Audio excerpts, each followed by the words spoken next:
లోకాధికారులకు వాళ్ళు పెడుతున్న రూల్స్కు భయపడి ప్రతి ఒక్క క్రైస్తవుడు కూడా తన స్వకీయ లాభం కోసం తన సొంత ఆలోచనలను ఆధారంగా చేసుకొని ప్రసంగాలను చేస్తున్నారు, పాటలను రచిస్తున్నారు.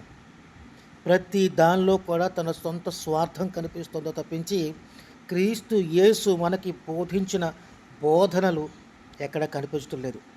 ఎవరికి వారే యమునా తీరే అన్నట్టుగా ఉన్నారు. దయచేసి అది క్రైస్తవులు మానుకుంటారని నేను అనుకుంటున్నాను. క్రీస్తు ఏదైతే బోధించారో, బైబిల్ ఏదైతే చెప్పమని చెబుతుందో, సువార్త అనేది ఏదైతే ఉందో దానినే మీరు అందరూ కూడా బోధించాలని చెప్పాలని కోరుకుంటూ ఉన్నాను. ఆ విధంగా చేస్తారని, ఆ విధంగా అందరిలో మారుమనసు కలిగిస్తారని ఆశిస్తూ థ్యాంక్ యూ వెరీ మచ్.